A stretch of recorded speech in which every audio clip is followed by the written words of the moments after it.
ओम।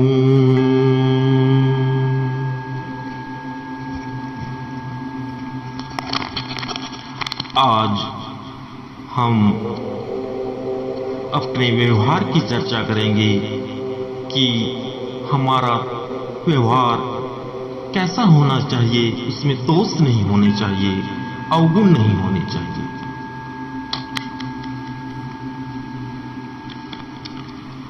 जब तक निज सुख नहीं मिलता तब तक हमारा मन स्थिर नहीं होता।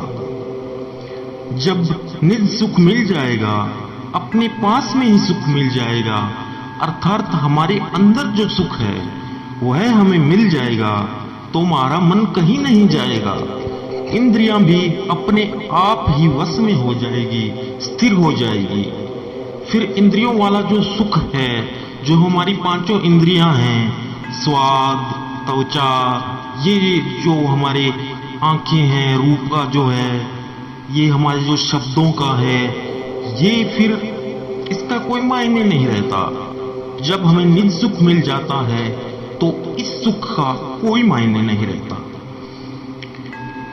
ये दोष पुष्ट होते हैं, एक तो अपने आप में दोष मानने से, एक दूसरे का दोष देखने से, और दूसरे के दुख की परवाह न करने से हमारे में जो दोष हैं वो अति शक्तिशाली हो जाते हैं। दूसरे के दुख की परवाह न करने से अपने में दोष स्थित कायम होता है। हमें हर समय सावधान रहें कि कहीं मेरे द्वारा दूसरे को दुख तो नहीं हो रहा है, मेरे बोलने से, मेरे चलने से, मेरे बैठने से किसी को दुख या विक्षेप तो नहीं हो रहा है। मैं कोई क्रिया करता हूं तो उससे दूसरे को दुख तो नहीं हो रहा है। गीता में भगवान ने भी कहा है कि संपूर्ण प्राणियों के हित में रत हुए पुरुष मुझे ही प्राप्त होते हैं। इसलिए साधक निर्गुण तत्व की प्राप्ति चाहे अथवा सगुण की, किसी को दुख न देने की जो आदत है उसकी बड़ी भारी आवश्यकता है। दूसरे को कष्ट दुख देने वाली तत्वों में स्थिति नहीं होती।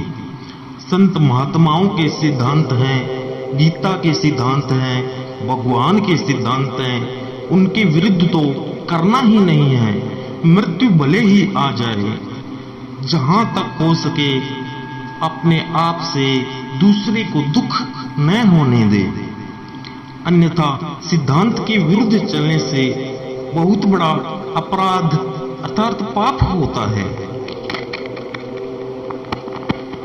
जैसे सुनार के पास सोना गलाने की कुटाली होती है, उसमें सोने को गलाकर उसे तपाते हैं, तो सोने में जो मैल होती है वह तो बहुत जल्दी ही जल जाती है, परंतु उसमें जो विजातीय धातु होती है वह जल्दी नहीं जलती। ऐसे ही हमारे अंतःकरण में जो कूड़ा करकट मैल है, जो मन में जो मैल है, वह तो जल जाता है, परंतु विजातीय धातु जैसे दूसरे को दुख देना, दूसरे के दोष देखना, शास्त्रों और संत महात्माओं के विरुद्ध चलना, इसका जलना कठिन हो जाएगा। साधन रूपी आग और सत्संग की फूंक हरदम लगती रहेगी, तब तो वह जलता जलता साफ हो जाएगा, स्वच्छ हो जाएगा, और हमारी आत्मा तो वैसे ही स्वच्छ और शुद्ध ही है। मैल तो हमारे मन में उत्पन्न होता है।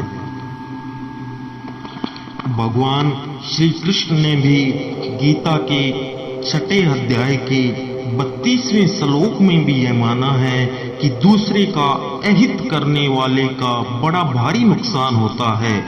दूसरे का हित करने वाले को गीता में परम योगी माना गया है। इसका तात्पर्य यही है कि जैसे कोई हमारी चीज ले जाए तो हमें बुरा लगता है, हमारी में दोष देखता है तो बुरा लगता है, हमारी निंदा करता है कोई तो हमें बुरा लगता है, हमारा कोई तिरस्कार अपमान करता है तो भी हमें बुरा लगता है, हमारे मन के विरुद्ध करे कोई तो भी बुरा लगता है। इस प्रकार अपने शरीर की उपमा देकर सोचें कि दूसरे का ऐसा बर्ताव मुझे बुरा लगता है तो वैसा बर्ताव मैं किसी से नहीं करूंगा। अगर वैसा ही बर्ताव हम करेंगे तो इससे दूसरों को देखे कितना बुरा लगेगा। भोगी आदमी जो होता है वो तो इसका यह अर्थ लेता है कि जिससे अपने को सुख हो वह काम करना है, और जिससे अपने को दुख हो वह काम हमें नहीं करना, एवं बुरा बर्ताव करने वाले को खत्म करना है, हटाना है। और जो साधक होता है उसमें यह सावधानी होती है कि ये जो बर्ताव मुझे बुरा लगता है उसका अर्थ यह है कि ऐसा बर्ताव मैं किसी के साथ न करूं, और जो दुख आता है वह मेरी उन्नति के लिए आता है।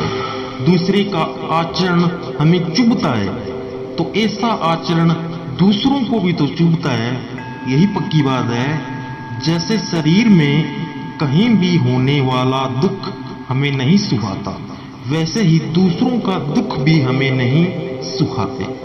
यदि हमारे शरीर, मन, वाणी, भाव आदि किसी भी जीव को दुख होता है तो जल्दी साधन की सिद्धि नहीं होती।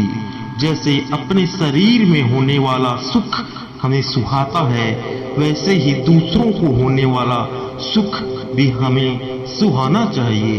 इसीलिए हम यह कहते हैं कि सुबह उठें तो सबसे पहले यही बोलें कि हे प्रभु, मेरी आंखों से, मेरी हाथों से, मेरे हृदय से, मेरी वाणी से, मेरे मन से किसी का भी बुरा न हो, और आज तो बिल्कुल भी न हो। और इस बात को लेकर सारा दिन सावधान रहें तो किसी का बुरा नहीं होगा।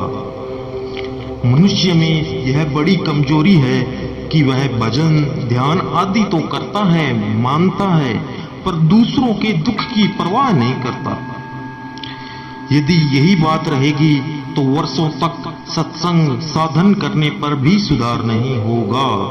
इसलिए कम से कम दूसरों को दुख न दें। सेवा करो तो अच्छी बात है, सेवा न करो तो भी इतनी हानि वाली बात नहीं है भी हम सेवा नहीं कर रहे, परंतु दुख देने से बड़ी भारी हानि है। साधक इससे जितना बचेगा उतनी ही अपने सुख की कामना उससे दूर होगी।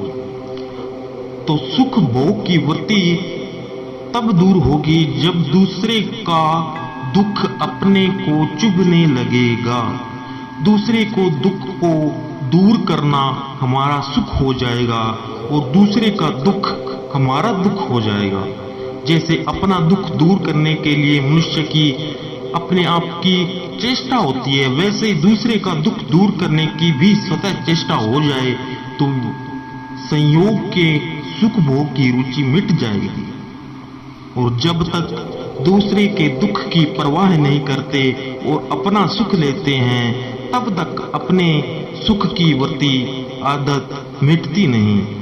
कोई कहे कि हम दुख नहीं देते, फिर दूसरे का दुख देखने की क्या जरूरत है? तो अपने में जो सुख बुद्धि है इसे मिटाने के लिए दूसरे का दुख कैसे दूर हो यह चिंतन करना होगा। अपने सुख भोग की रुचि मिट जाएगी।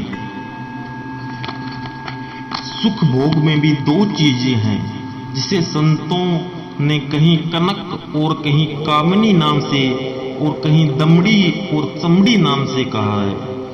पैसों की आसक्ति दमड़ी की और स्त्री की आसक्ति चमड़ी की, तो ये दोनों ही बहुत खराब चीजें। भोग शब्द से स्त्री और ऐश्वर्य शब्द से पैसों का संग्रह लेना चाहिए। जिसकी इन दोनों में आसक्ति है, स्त्री और ऐश्वर्य यानी पैसों में, उसकी परमात्मा में बुद्धि नहीं होती। कि परमात्मा को प्राप्त करना है, इनकी आसक्ति तब दूर होती है जब दूसरे के हित का भाव हो जाए। आजकल हमारे इस भारत देश में इसकी बहुत अधिक आवश्यकता है। जैसे बीकानेर में कभी मतीरा न हो या कम पैदा हो तो बहुत मन में आती है कि मतीरा नहीं हुआ, क्योंकि यहाँ वह होता है। जहाँ मतीरा पैदा होता ही नहीं, वहां तो मन में भी नहीं आता। ऐसे ही हमारे देश में साधुओं और संतों में उपकारी आदमी भी बहुत हुए हैं। गृहस्थी वाले आदमी भी बहुत उपकारी हैं यहाँ। आज उनकी बड़ी भारी कमी होने से देश को उपकारी आदमियों की भूख लगी है, इनकी कमी हो गई है। हमारे कारण किसी को दुख न हो, ऐसा विशेष ध्यान रखने से अपने सुख भोग की रुचि मिट जाएगी, जिसके मिटने से हमारी दोष युक्त वृत्तियां सब मिट जाएगी। हम वृत्तियों की तरफ ही ख्याल करते हैं, उसके कारण की तरफ नहीं।